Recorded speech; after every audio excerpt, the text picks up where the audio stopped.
The crystalline forest of Hadris Prime glowed with a soft blue light as the twin suns began to set. Taesung adjusted his observation equipment and wiped the sweat from his forehead. He had been watching the Vextar family for 3 months now, and every day brought something new to learn about these magnificent creatures.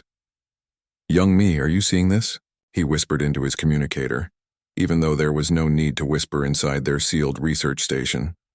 "I see it," Young me replied from the computer station behind him. "Kralix is preparing to leave. Look at the way the younglings are responding." Through the enhanced viewing screen, they watched as the massive Vextar adult moved around the den.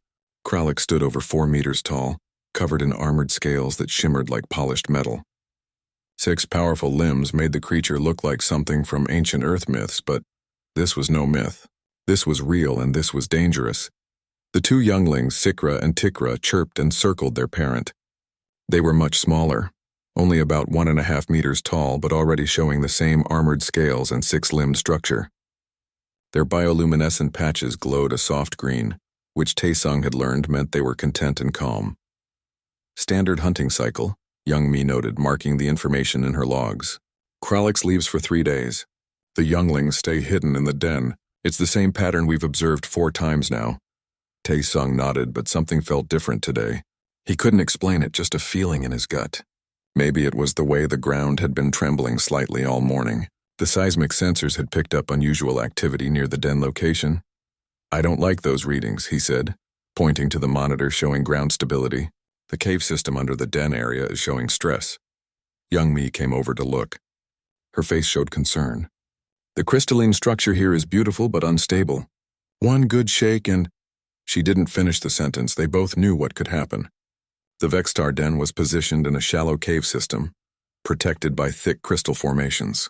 It was perfect for hiding younglings from predators and the harsh weather.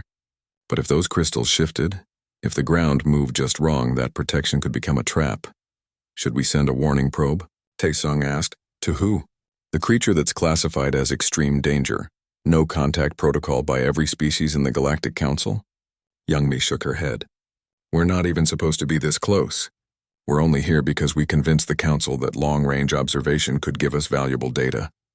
Taesung sighed. She was right, of course. The Vextar had killed every contact team that had ever approached them. 17 different attempts over 200 years, all ending in death. The Council had finally declared this species off limits. Observe from a distance only, never approach, never interact. But Taesung had spent 3 months watching this family. He had seen Kralix teach the younglings to hunt small crystal-dwelling creatures. He had watched the parent gently groom the younglings' scales. He had observed what could only be described as play, with all 3 of them tumbling around the den entrance in the evening light. These weren't mindless monsters. They were intelligent, caring, and complex. "There goes Kralix," Young Mi said, pulling him from his thoughts. The massive Vextar was moving away from the den, heading toward the deep forest where larger prey animals lived. The younglings watched from the cave entrance, their lights flickering between green and yellow. Taesung recognized that as the color of uncertainty or mild distress. "They don't like it when their parent leaves," he observed. "Would you?" Young Mi replied. "They're babies, really. Despite those claws and that armor, they're just children." Kralix disappeared into the forest, moving with surprising grace for such a large creature. The younglings retreated into the den. Within minutes, they were completely hidden from view.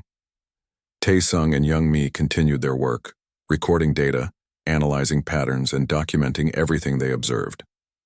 This research was important. If humanity could understand the Vextar, maybe one day peaceful contact could be possible. Maybe the cycle of violence could end.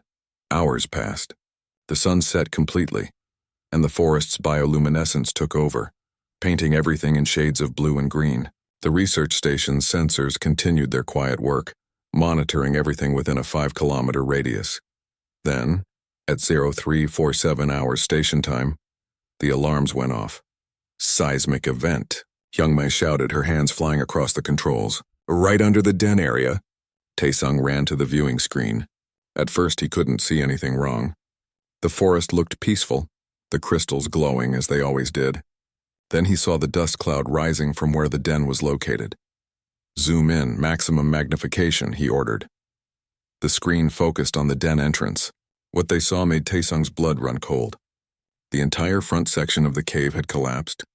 Massive crystal formations had fallen inward, blocking the entrance completely, and from somewhere inside, barely audible even with enhanced sensors, came the high-pitched distress calls of the younglings.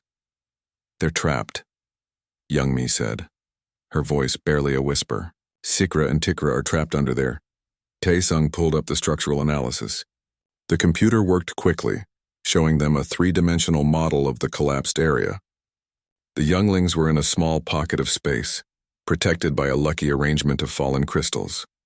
But that space was filling with dust and the air wouldn't last long. "How long do they have?" he asked, though he dreaded the answer. Young Mi ran the calculations. 8 hours. Maybe 9 if they stay calm and don't move much. After that, they'll suffocate, and when does Kralix return? More calculations. Young Mi's face went pale. 16 hours. The parent won't be back in time. They stood there in silence, listening to the faint distress calls coming through their sensors. 2 young creatures, alone and scared, slowly running out of air in the darkness. They would die before their parent returned. They would die alone. Tae-sung thought about his own daughter. He thought about the accident years ago on Earth that had taken her from him. He remembered the guilt, the endless questions of what if I had been there and what if I had done something different. He looked at the equipment screen, at the flashing indicators showing exactly where the younglings were trapped. The distance from the research station to the collapse site was only 400 meters. He had tools that could move those crystals. He had the knowledge and the skill to dig them out. He also knew what it would mean. Touching a Vextar youngling would cover him in their scent, a pheromone marker that adult Vextar would recognize instantly. That scent would mark him as a threat, a predator who had touched their young. When Kralix returned and caught that scent, the result would be immediate and violent. The Vextar didn't negotiate. They didn't ask questions. They killed. "Tae-sung," Young Mi said softly. "I know what you're thinking. Don't—" He didn't answer. He was already moving toward the equipment locker, already pulling out the laser cutter and the portable mechanical arms they used for sample collection. "Tae-sung, please." Young Mi's voice was urgent now.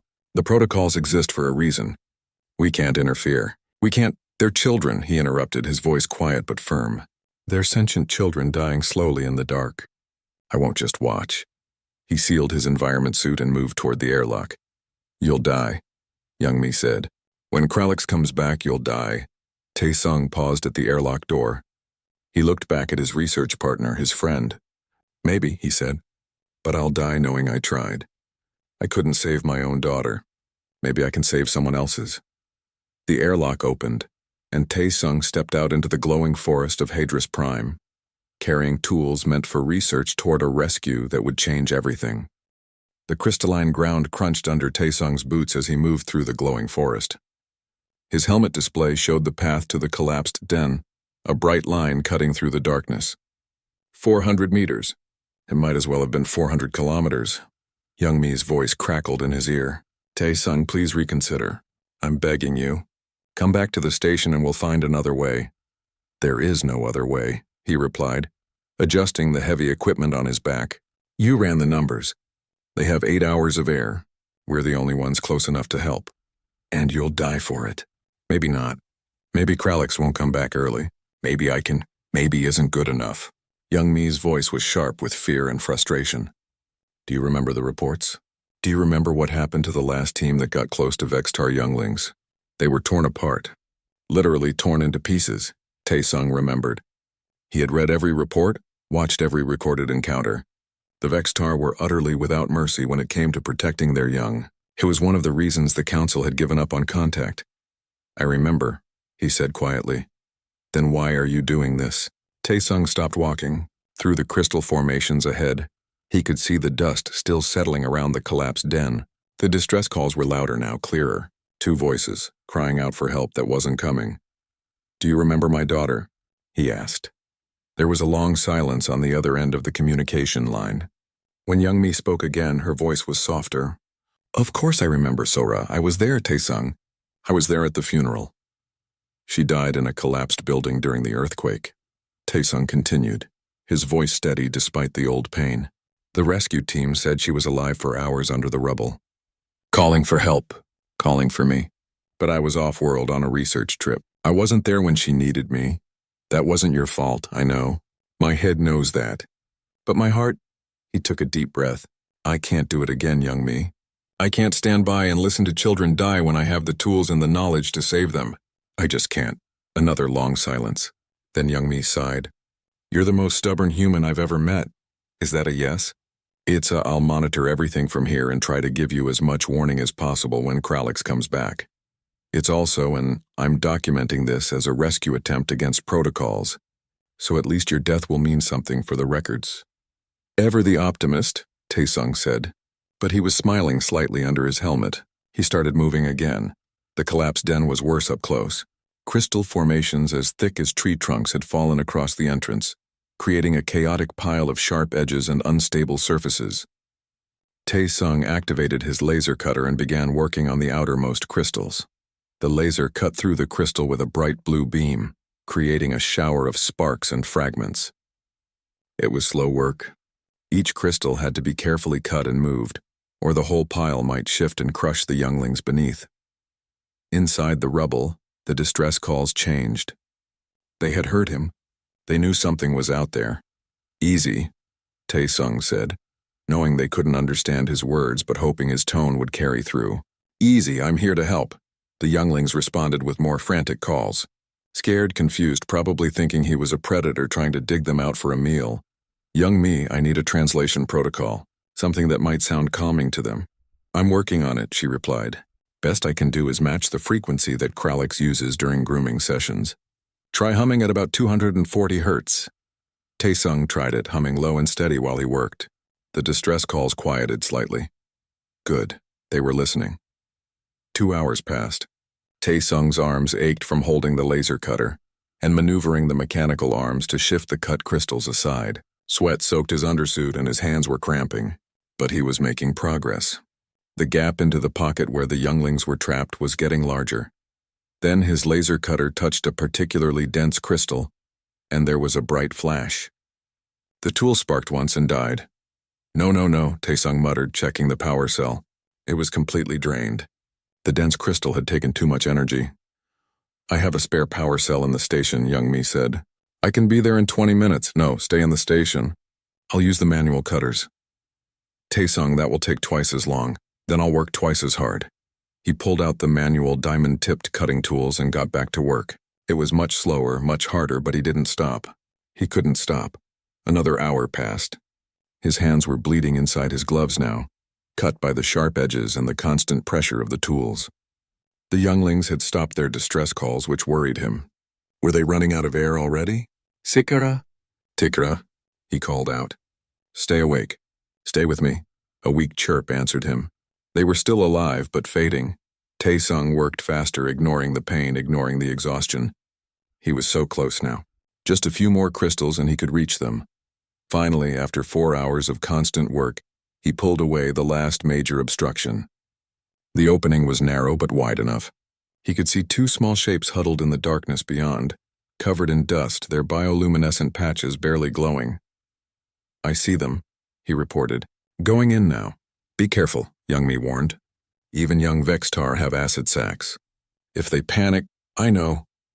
Taesung squeezed through the opening, his bulky environment suit barely fitting. Inside the pocket, the air was thick with dust and the smell of fear. The younglings were pressed against the far wall, their eyes wide and reflecting his helmet light. Easy, he said softly, humming that 240 hertz frequency. Easy. I'm not going to hurt you. Sikra, the slightly larger of the two, hissed at him. A thin spray of weak acid hit his suit and sizzled harmlessly against the protective material. The youngling was trying to be brave, trying to protect its sibling. I know. I'm scary looking, but I'm here to help. Taesung moved slowly, carefully. He reached out with one gloved hand and gently touched Sikra's head crest. The youngling flinched but didn't spray acid again.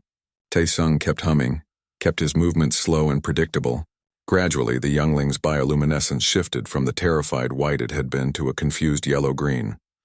They didn't understand what was happening, but they were starting to realize he wasn't trying to hurt them. That's it, Taesung encouraged. Now let's get you both out of here. He checked them over quickly with his medical scanner. Tikra had a fractured leg, probably from when the crystals first fell. Sikra had some cuts, but nothing serious. Both were dehydrated and in shock, but alive. Taesung carefully picked up Tikra. cradling the youngling against his chest. The creature was heavier than he expected, solid muscle and developing armor. Sikra followed close behind, alternating between defensive hisses and curious sniffing. Getting them out through the narrow opening was difficult. Taesung had to pass Tikra through first, then squeeze through himself, then coax Sikra to follow. The younglings didn't want to go through the small space, but eventually, with gentle pushing and encouraging hums, they made it. Outside in the open air, both younglings took deep, gasping breaths. Their bioluminescence brightened to a healthy green. They were going to be okay. Taesung set them down carefully and stepped back, giving them space. His suit was covered in their scent now, their pheromones soaked into every surface. The younglings looked at him with those large, intelligent eyes, and he could see the confusion there. What was this strange two-legged creature? Why had it helped them? "Youngmai," he said into his communicator. "They're safe. Both younglings are safe." "Thank God," Youngmi breathed. Then her tone changed, became urgent. "Taesung, we have a problem. I'm picking up movement in the deep forest. Coming this way, fast. How fast?" "Very fast." "And the biosignature matches Kralek's." Taesung felt his stomach drop. "But it's only been 4 hours. The parent isn't supposed to return for another 12 hours. "I know, but Kralek's is coming back early." The parent must have sensed something was wrong. "And Taesung," Youngmi's voice was shaking. "Kralek's is moving like I've never seen before. The bioluminescence is showing full crimson. That's combat mode. That's kill mode."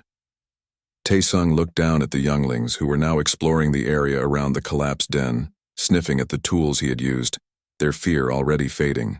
Then he looked at his hands, covered in cuts and acid burns. He looked at the destroyed crystal formation that marked his rescue efforts like a beacon, and he understood. Kralek's was coming home to find the den destroyed, and the younglings covered in an unknown creature's scent.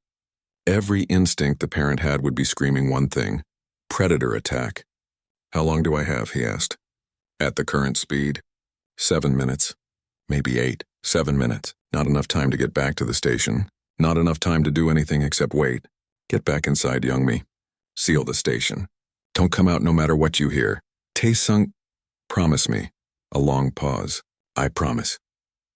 Taesung found a crystal formation large enough to provide some cover and crouched behind it. His plasma pistol was designed for sample collection and defense against small predators. Against a full-grown Vextar in blood rage, it would be about as effective as throwing rocks. The younglings noticed him hiding and came closer, curious about this strange behavior. They didn't understand the danger. They didn't know their parent was about to kill the creature that had just saved their lives. In the distance, through the glowing forest, Taesung heard something that made his blood freeze. It was a sound he had never heard before, not in all his months of observation. A parent's call mixed with a promise of death. Kralek's was coming, and there would be no mercy. The forest had gone silent. Every small creature that lived among the crystal formations had hidden themselves away. Even the wind seemed to be holding its breath. The only sound was the heavy footfalls getting closer, each step making the ground tremble slightly. Taesung pressed himself against the crystal formation and tried to control his breathing. His helmet visor displayed his elevated heart rate and adrenaline levels. His body knew what his mind was trying to deny. He was prey now, and the hunter was coming. Visual contact. Youngmi's voice was barely a whisper in his ear, as if speaking loudly might somehow make things worse. "Kralek's is entering the clearing near the den. Taesung, the parent's bioluminescence is bright red." "I've never seen it that intense." Taesung risked a glance around the edge of his cover. What he saw made every survival instinct scream at him to run, even though he knew running would be useless. Kralek's moved through the forest like death itself had taken physical form. The massive Vextar's 6 limbs carried it forward with terrifying speed and power. Every step crushed crystal formations into powder. The armored scales along its body were expanded and bristling, making the creature look even larger than its already impressive 4 meters of height. But it was the bioluminescence that truly marked the parent state. Every patch of light-producing cells along Kralek's body blazed crimson, so bright it hurt to look at directly. The color pulsed with each heartbeat, creating a strobe effect that would disorient prey and signal rage to any creature that understood Vextar biology. The parent reached the collapsed den and stopped. For a moment, Kralek stood absolutely still, processing the scene. The destroyed cave entrance, the crystal fragments scattered everywhere, the tool marks on the cut stones. The scent of the younglings mixed with something unknown, something alien.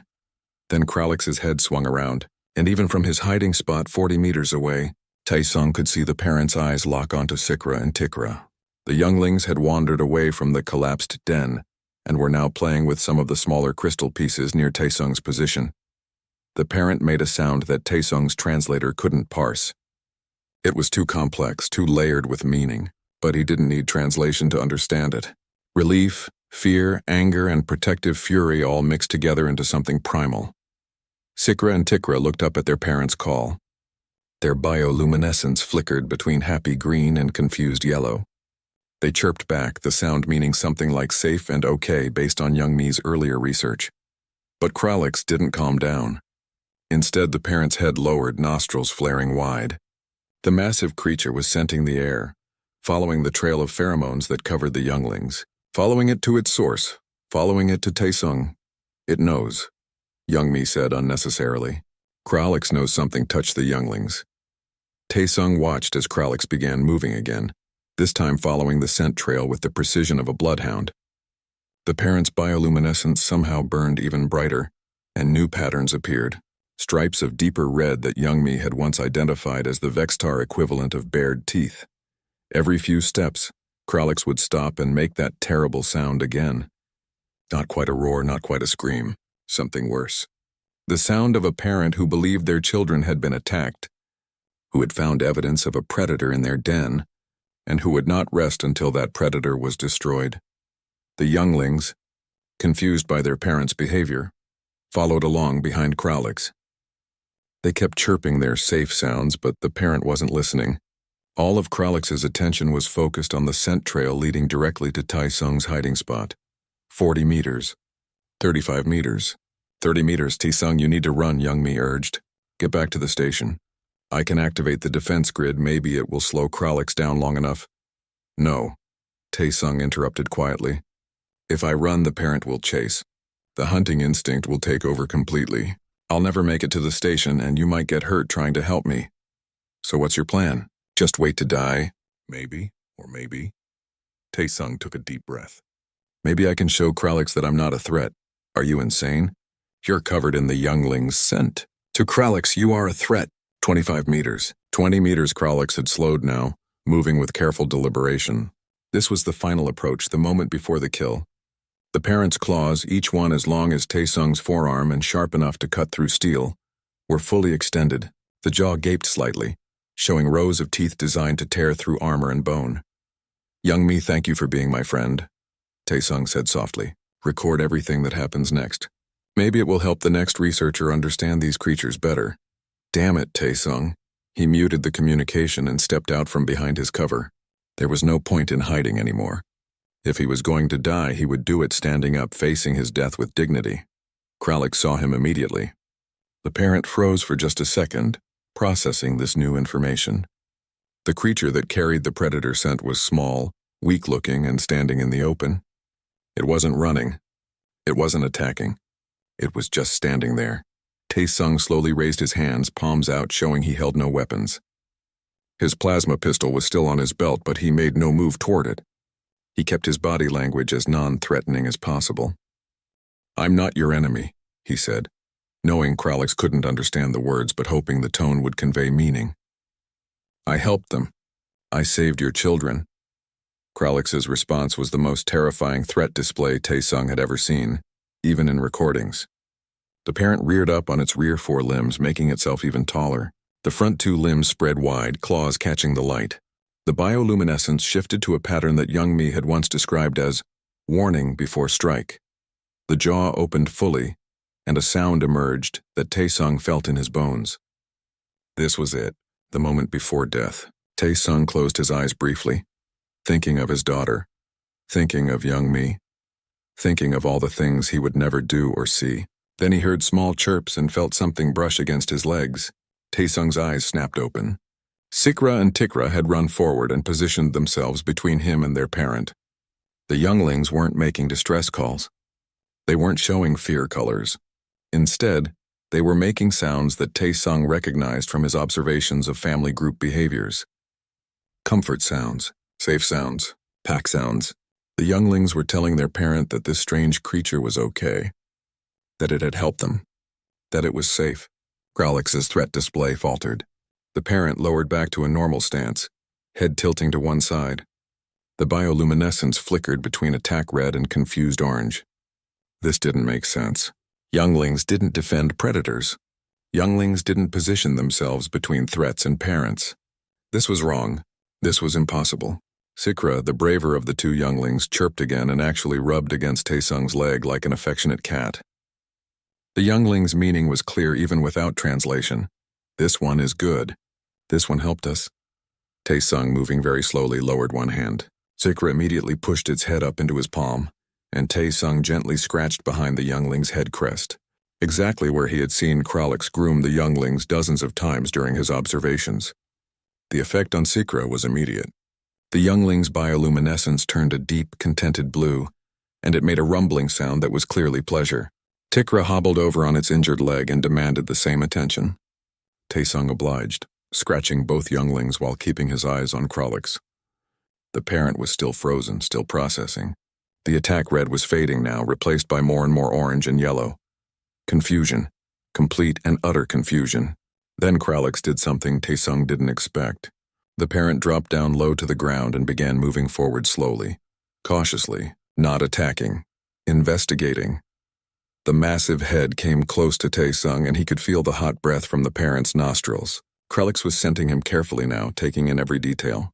The scent of the younglings, yes, but also the scent of the crystal dust from digging, the scent of his own blood from his injured hands, the scent of stress and fear but not aggression, not hunting scent.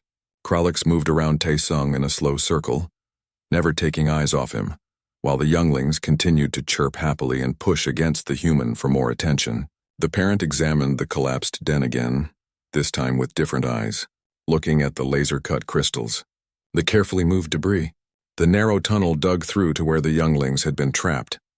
Understanding began to dawn in those alien eyes. Kralix approached Taesung again and made a low rumbling sound. Different from the threat sounds, different from the calls. This was something new, something Taesung had never heard in all his months of observation. The parent's bioluminescence shifted again, this time to a soft purple mixed with blue.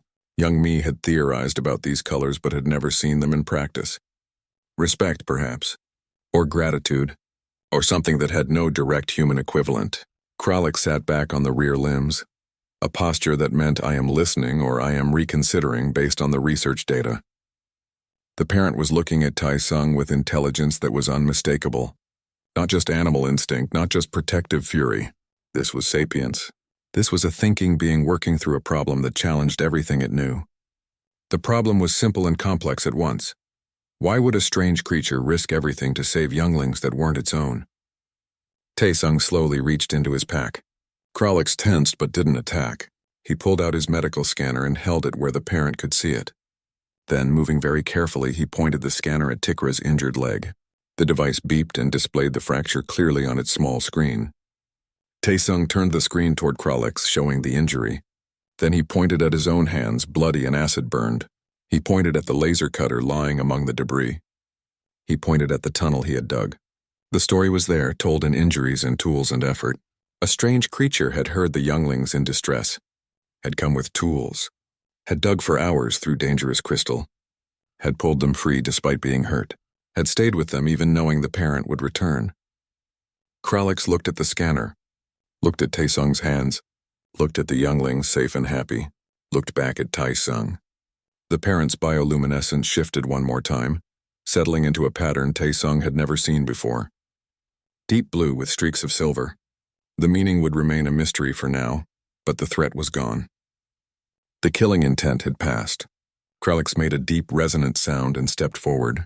A massive clawed hand reached out, and Taesung forced himself not to flinch as those deadly claws came to rest gently on his shoulder. Not crushing, not cutting, just touching, just acknowledging. In the research station, young me was crying and laughing at the same time as she recorded every second of this impossible moment. First contact with a species that killed on sight, and it was happening because a human had saved their children. The three suns of Hadris Prime were rising, painting the crystal forest in shades of gold and pink. Tai Sung sat on a flat crystal formation, exhausted, bleeding, and somehow still alive. Krolix sat nearby, watching him with those intelligent eyes that seemed to be constantly reevaluating everything they thought they knew about the universe. The younglings had finally tired themselves out after an hour of playing, exploring, and generally celebrating their rescue. Now they were curled up against their parents' side, their bioluminescence a soft, sleepy green. Occasionally, one would wake slightly and look over at Tae Sung, as if making sure the strange, helpful creature was still there. "Young me," Tae Sung said quietly into his communicator. "Are you still recording all this?" "Every second," she replied, her voice full of wonder. "Tae Sung, do you understand what you've done? You've made peaceful contact with the Vextar. The species that has killed every diplomatic team for 200 years is sitting next to you like your old friends." "I wouldn't say friends," Tae Sung corrected. "More like under evaluation." And that was exactly what Krolix was doing. The parent had spent the last hour examining everything about the situation. The collapsed den had been inspected inch by inch. Every tool Tai Sung had used was sniffed, looked at, and carefully considered. Krolix had even examined Tai Sung's hands, gently holding them in massive claws to see the cuts and burns from the rescue work. The parent was smart. That much was clear. This wasn't just animal intelligence or even clever problem-solving. This was sapient thought, working through a puzzle that had no equivalent in Vextar experience. Krolix made a low sound and gestured, with one clawed hand toward the collapsed den, then toward Tai Sung, then toward the younglings. The meaning was obvious even without words. "Explain. Help me understand." Tae Sung stood slowly, his body protesting every movement. He walked to the debris pile with Krolix following close behind. Using gestures and simple demonstrations, he tried to tell the story. He pointed at the ground and made shaking motions. Earthquake. Krolix's head bobbed slightly. The parent understood. These tremors happened sometimes. Tae Sung pointed at the collapsed entrance and made falling motions. The crystals fell.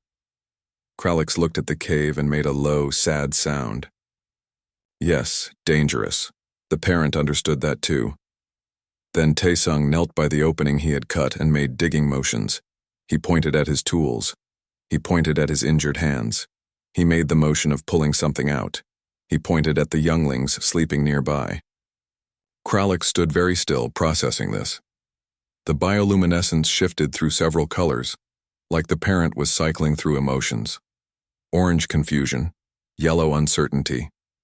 Then, slowly, a deep blue that might have been understanding mixed with something else.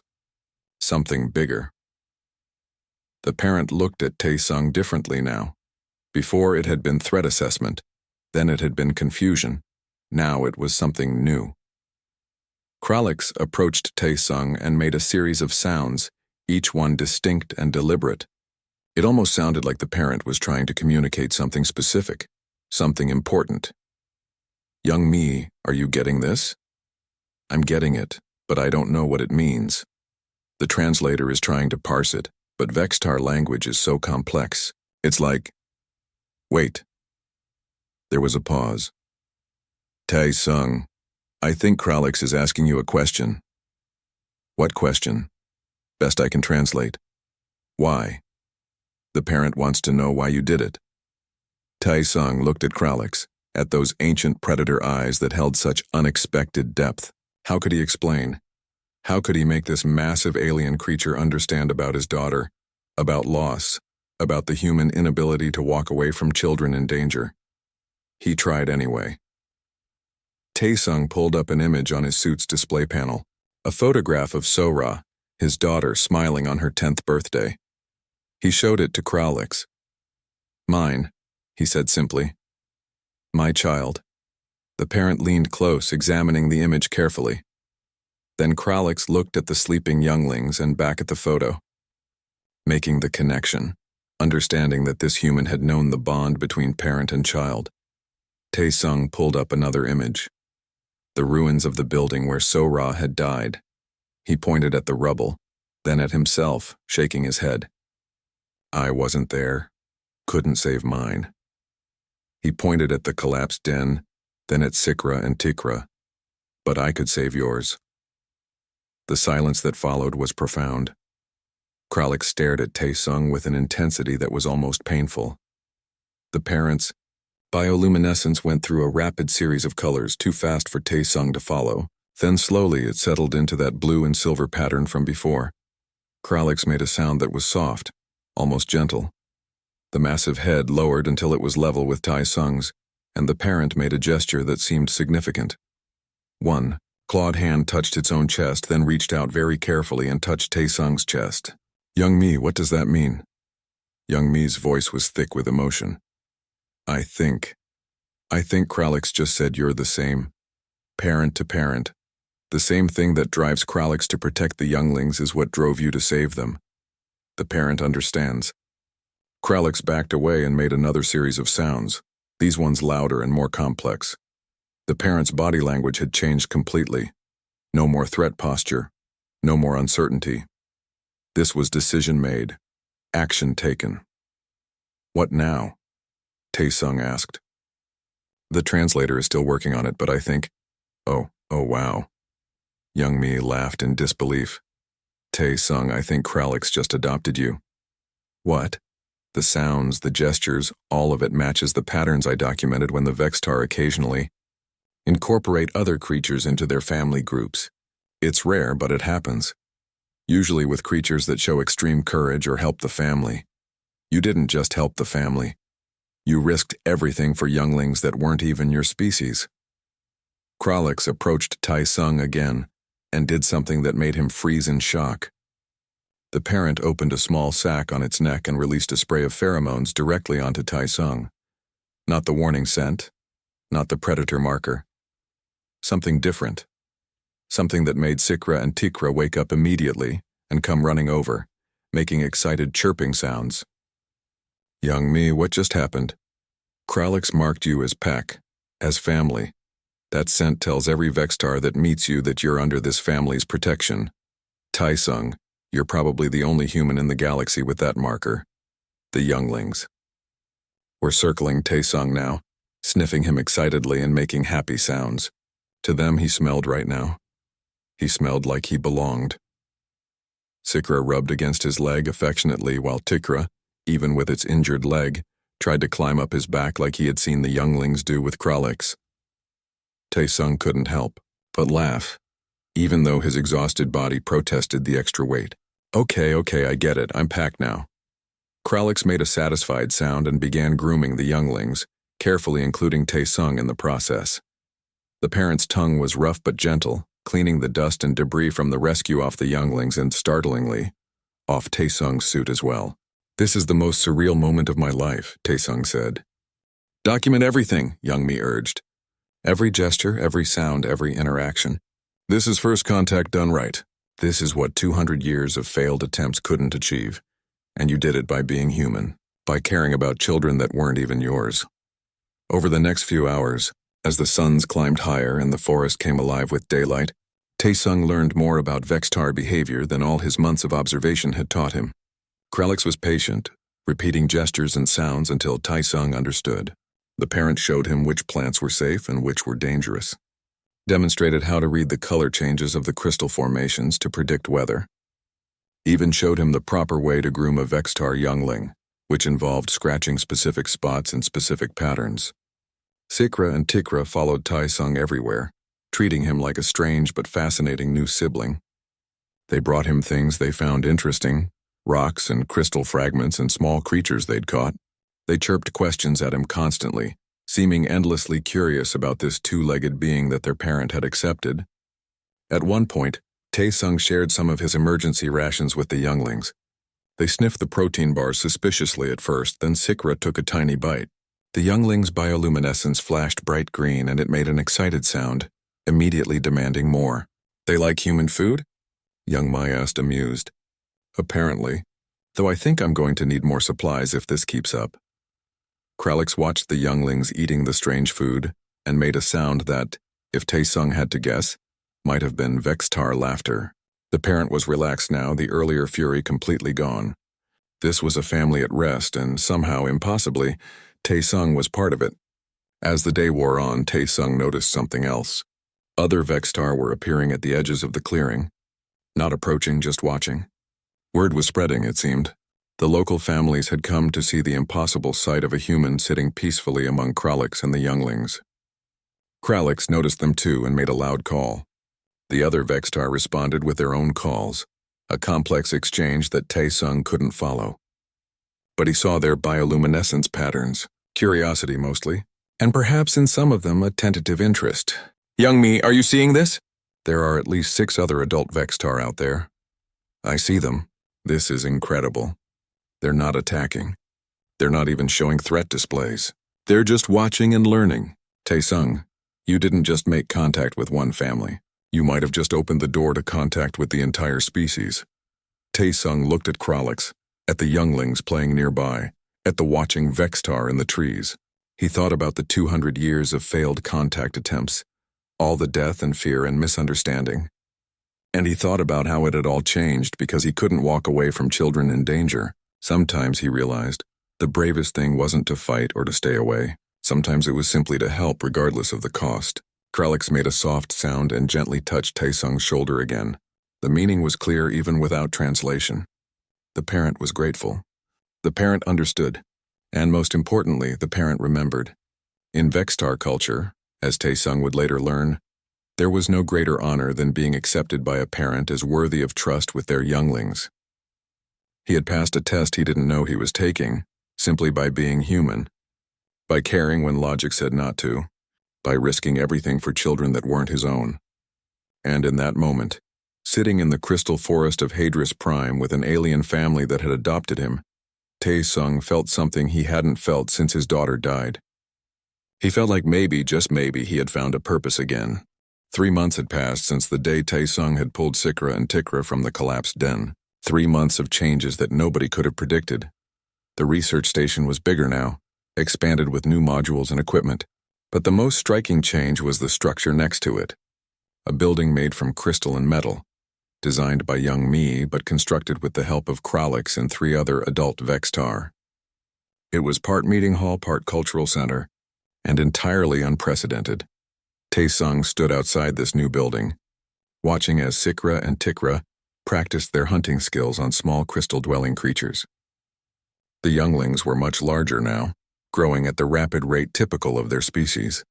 They were nearly 2 meters tall, and their adult armoring was starting to come in properly. "Higher, Sikra," Tae-sung called out. "You're telegraphing your strike too much."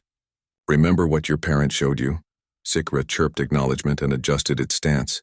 The next attempt was better, and the youngling managed to catch its prey cleanly. Tikra, whose leg had healed completely thanks to the medical equipment young me had requisitioned, immediately tried to copy the move with its own target.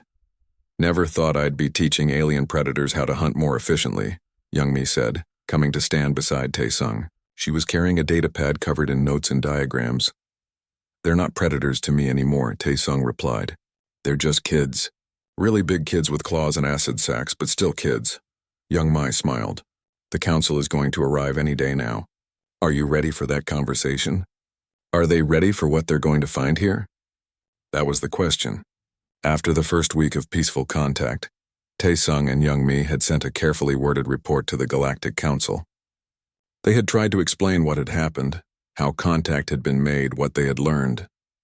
The response had been skeptical at best. Now a council ship was coming to verify the report in person, and to probably tell them they had violated every protocol in the book. "Well, whatever happens, we have 3 months of solid documentation," young me said. "Language patterns, cultural behaviors, social structures. Tae-sung, we've learned more about the Vextar in 3 months than the previous 200 years of failed contact combined." It was true. With Kralix's cooperation and patience, they had built a basic translation system. It wasn't perfect, but it allowed for real communication. They had learned that the Vextar called themselves the Calvex, which meant children of the crystal in their language. They had learned that their society was built around family units, with the bond between parent and child being the most sacred thing in their culture. And they had learned why the Vextar had been so violently opposed to contact. Every previous attempt had involved researchers trying to capture or study younglings. To the Calvex, this was the ultimate crime. Taking children for study was no different than killing them. Of course, they had responded with lethal force, but Taesung had done the opposite. He had returned children to their parent, risked his life to save them. In Calvex's culture, this was an act of such honor that it transcended species. It created a bond that couldn't be broken. "Kralix is approaching," Youngmi noted, checking her sensors. Sure enough, the massive Vextar parent was coming through the forest, moving with that powerful grace that Taesung had learned to read so well. But Kralix wasn't alone. 3 other adult Calvex followed, along with several younglings of various ages. This had become routine. Word had spread through the Calvex communities about the human who saved younglings. More families had come to see for themselves, to meet this strange 2-legged creature that their culture's highest values said they should honor. Taesung had met dozens of Calvex now. Some were cautious, some were curious, all were respectful. The pack scent that Kralix had marked him with carried weight among these people. It said that he could be trusted, that he understood their ways, that he valued what they valued. The approaching Calvex reached the clearing, and Taesung performed the greeting gesture he had learned. A slight bow, hands spread to show no weapons, a low hum at the frequency that meant peaceful intentions. Kralix responded with the parent's own greeting, a deep rumble and a bioluminescent flash of welcoming blue. The other adults followed suit. The younglings immediately broke away from their parents and rushed over to see Sikra and Tikra, all of them chirping excitedly and starting a game that looked like a mix of tag and wrestling. "Your younglings grow strong," one of the visiting adults said through the translator device. The Calvex had learned to speak slowly and clearly for the machine to work. "The injured one shows no weakness." "Tikra has healed well," Taesung agreed, "though I think the injury has made the youngling more cautious." "Perhaps that's not a bad thing." The Calvex made a sound of agreement. "Caution learned young is wisdom earned. You teach them well, human packkin." That title still felt strange to Taesung. Human packkin. The Calvex didn't have a word for adoption or honorary family members. To them, once you were pack, you were pack. Species didn't matter. Only actions and character mattered. The conversation was interrupted by a loud alarm from the research station. Youngmi checked her datapad and looked up with wide eyes. The council ship just entered orbit. They're sending a shuttle down. 8 to 20 minutes. Taesung took a deep breath. "Here we go. Young Mai, make sure all our recordings are ready. And Kralix." He turned to the Vextar parent. "The sky ship with my people is coming. The ones who make the rules. They will be surprised by what they find here." Kralix's translator responded after a moment. "Will they be as wise as you? Or as foolish as those who came before?" "I don't know," Taesung admitted. "But they're coming to learn. I ask that you and the others remain calm no matter what they say or do." Kralix considered this, then made a gesture that meant agreement with conditions. "We will be calm if they show respect. But if they threaten younglings, any younglings, we will respond as we always have." It was a fair warning. Taesung just hoped the council representatives would be smart enough to understand that. 20 minutes later, a sleek council shuttle landed in the clearing that the Calvex had helped clear for exactly this purpose. The door opened and 3 figures emerged in full environment suits. The lead figure's suit displayed council insignia and the rank of special envoy. As the figure's helmet retracted, Taesung saw a human woman, probably in her 50s, with sharp eyes and an expression of deep skepticism. "I am Special Envoy Hyojin of the Galactic Council," she announced. "I'm here to investigate reports of unauthorized first contact with a restricted species." Her eyes moved past Taesung to where Kralix and the other Calvex stood. "Reports that appear to be accurate. Envoy Hyojin," Taesung greeted formally. "Welcome to Hadris Prime. I'm Taesung, lead researcher. This is my partner Youngmi, and these are our friends." "Friends," Hyojin repeated the word like it was a foreign concept. "Dr. Taesung, do you understand the severity of what you've done? The Vextar are classified as Category 5 predators. They have killed 17 contact teams. They are among the most dangerous species we've ever encountered, and you're standing next to them like they're pets." Before Taesung could respond, Sikra came bounding over. The youngling had heard the raised voice and came to investigate. Seeing Taesung with strangers, Sikra positioned itself protectively between him and Hyojin, making a low warning sound. The council envoy stepped back quickly, her hand moving toward a weapon on her belt.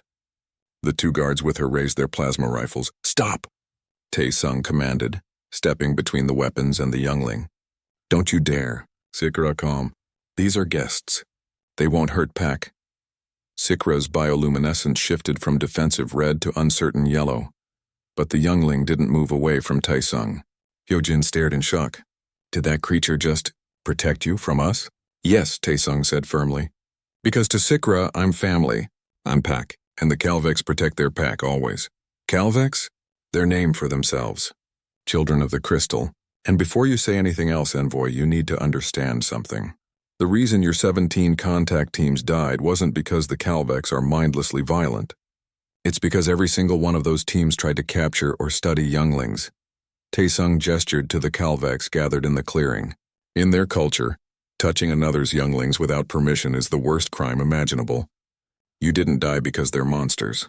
You died because you were trying to steal children. What did you expect would happen?" Hyojin was silent for a long moment. "Then how did you make contact?" "I saved 2 younglings from a collapsed cave," Taesung explained. "I risked my life to pull them out, even though I knew their parent would probably kill me for touching them. But when Kralix, their parent, returned and saw what I had done, the parent understood. I wasn't a threat. I was someone who valued younglings enough to die protecting them." Young Mi stepped forward with her datapad. "We have extensive documentation, Envoy. 3 months of peaceful interaction, cultural exchange, language development. The Calvex aren't the enemy. They never were. We just didn't understand them."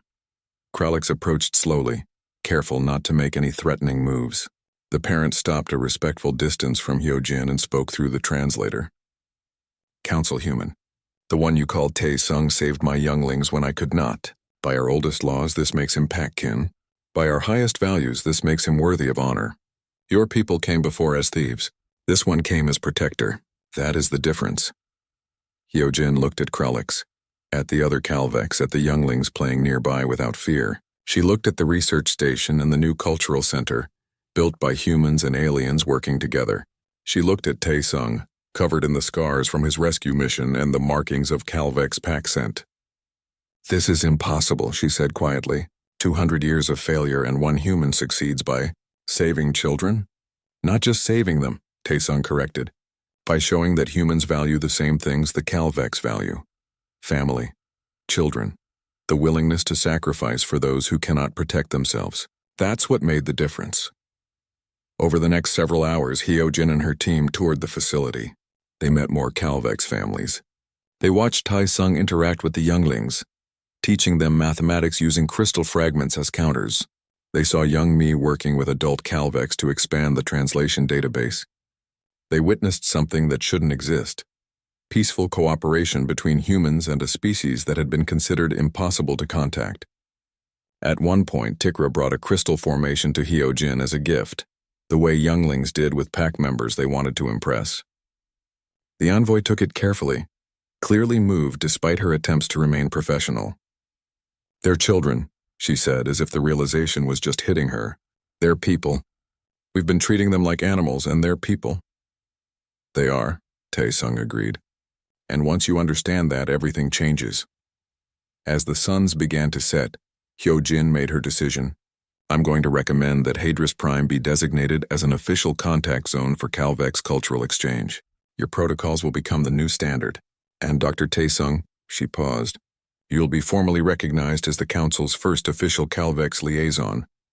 "There's one condition," Taesung said. "Only humans can participate in the cultural exchange program. The Calvex have agreed to this. They trust humans now because of what happened here, but they need time before they'll trust other species." Hyojin nodded. "Understandable. We'll honor that request." That evening, as the council shuttle prepared to depart, Hyojin approached Taesung one last time. "Can I ask you something personal?" she said. "Why did you really do it? Why risk everything for alien children?" Taesung was quiet for a moment. Then he pulled up the image of Sora on his datapad. "I had a daughter, lost her years ago. I wasn't there when she needed me. When I heard Sikra and Tikra calling for help from that cave, I couldn't walk away. They were someone's children, and they were in danger. What kind of person would I be if I just stood by and watched them die?" Hyojin looked at the image, then at the younglings playing in the distance, then back at Taesung. "The galaxy needs more people like you," she said softly. People who see beyond species and categories. People who help because it's right, not because it's safe. After the shuttle left, Tae-sung sat outside and watched the crystal forest come alive with bioluminescence. Krulix came and sat beside him, a companionable silence between them. "Your sky people will tell others?" the parent asked through the translator. "Yes, more humans will come, but carefully, respectfully. They will learn from what happened here." "Good, the Calvex have been alone too long. Perhaps it is time for new pack members." Sikra and Tikra ran over, demanding attention from both Tae-sung and their parent. Tae-sung scratched behind Sikra's head crest while Kralix groomed Tikra's emerging adult scales. Young Mai came out of the research station and saw them there together. She pulled out her camera and took a picture. In it, a human and 3 Calvex sat together under the stars, a family that shouldn't exist but did. A bridge between species built not on technology or diplomacy, but on something simpler and more powerful. The universal love of parents for their children, and the courage to act when children needed help. Later, young Mi would title the photo "The New Pack," and it would become one of the most famous images in galactic history. The moment when humanity proved that its greatest strength wasn't weapons or technology, but the simple inability to ignore someone in need, even when that someone had claws that could tear them apart. Especially then. The Calvex had a saying that Tae-sung would learn in the months to come. The truest measure of worth is not what you do for your own, but what you do for another's young when your own is lost. By that measure, Tae-sung had proven humanity's worth, and the galaxy would never be the same.